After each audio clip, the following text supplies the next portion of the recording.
avec les ateliers du féminisme populaire qu'elle a créés, c'est-à-dire mettre en lumière les invisibles, ces filles qui sont en effet dans les quartiers populaires, qu'on oublie et dont on parle trop souvent uniquement quand il y a un problème, et pas pour les mettre en avant quand tout va bien. Eh bien, elle est capable de le faire, et c'est donc la marraine et l'organisatrice de ce 4e prix du féminisme populaire. Bravo. Merci. Bravo. Alors, le féminisme populaire, c'est un féminisme très simple, c'est un féminisme d'urgence, un féminisme d'action, un féminisme à l'arrache, un féminisme qui décrit finalement que les femmes, partout où elles sont, elles mettent en place des stratégies de contournement pour y arriver.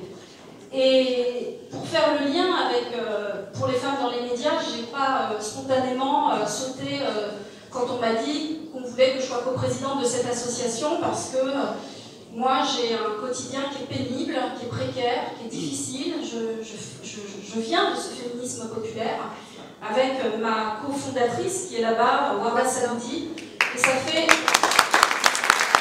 ans qu'on travaille à faire émerger ce féminisme pour qu'il soit reconnu. Alors effectivement, comme tu le disais, ça passe par des films. Et c'est pour ça que j'ai accepté de rejoindre PFDM, parce que plus de femmes devant et derrière les caméras, c'est important. Mais on a aussi une responsabilité en tant que femme des médias, c'est ces réalités qu'on montre, ces récits de femmes, toute cette réalité qui est occultée, qui est l'invisibilité, de récits de vie qui participent aussi à la construction de notre société, et c'est important d'en avoir une conscience aiguë. Donc j'ajouterais que cette signature de charte, c'est aussi une manière de sensibiliser toutes ces femmes, toutes ces jeunes femmes qui viennent des quartiers populaires, pour qui c'est très difficile parce qu'elles ne sont pas les filles d'eux, elles n'ont pas le réseau qu'il faut, elles n'ont pas les amis qu'il faut, et pour qui y arriver c'est extrêmement pénible. Et je vais appeler tout de suite Yasmina Jaffar, à qui nous allons remettre ce prix.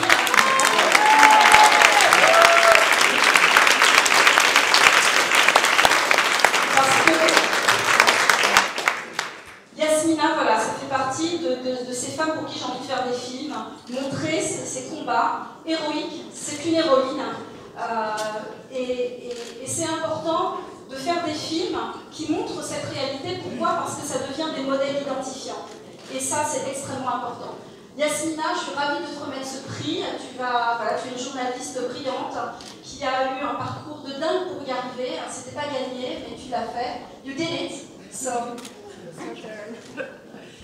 Merci beaucoup, Bouchra, merci beaucoup. Alors, il y a une phrase qui m'a marquée quand j'étais bien plus jeune, ça commence comme ça: vous êtes noire, grosse et arabe, et en plus vous êtes une femme, la télévision n'est pas pour vous, vous allez aller en bac pro comptabilité. J'avais 14 ans. Je ne sais pas compter, pour moi, 1 et 1, ça fait 11, donc la compta, c'était pas exactement ce que j'avais envie de faire. Donc après avoir bu des litres de Contrex et mangé de la salade, j'ai tapé aux portes, à toutes les portes, et il y en a qui se sont fermées, il y en a qui se sont ouvertes, il y a eu des belles rencontres. C'est très dur d'avoir de la chance, c'est très dur de ne pas connaître d'embûches. J'ai connu embûche sur embûche, jusqu'à de très belles rencontres qui m'ont vraiment permis de m'exprimer, différentes émissions, c'est dans l'air, ce soir ou jamais, qui m'a permis de lire, de penser, jusqu'à un moment où j'ai voulu moi créer mon propre média.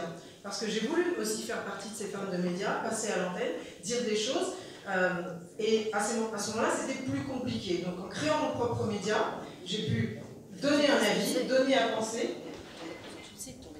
La Ruche Média. Ah, bravo. Ensuite, il y a eu la Ruche Média TV, et aujourd'hui, depuis peu, il y a la Ruche Média Production.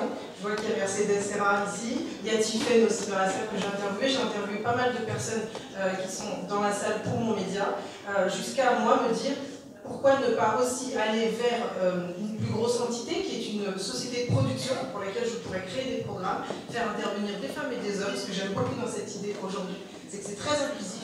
Il y a des hommes, on ne peut pas faire sans eux. Et je vous remercie vraiment aujourd'hui, je remercie Bouchra, Françoise Laborde, le PFDM, de pouvoir m'accorder aujourd'hui cette possibilité de vous expliquer d'où je viens, parce qu'il n'était pas question que j'aille faire de la comptabilité simplement, il n'était pas question que je me laisse diriger par les phrases d'une femme à 14 ans, parce que je peux vous assurer que ça vous assigne à résidence par rapport à un mot. Donc il faut aller plus loin, faire une résidence un peu à la Zadig. Et aujourd'hui, je suis là et je suis ravie. Et on va faire beaucoup de choses ensemble.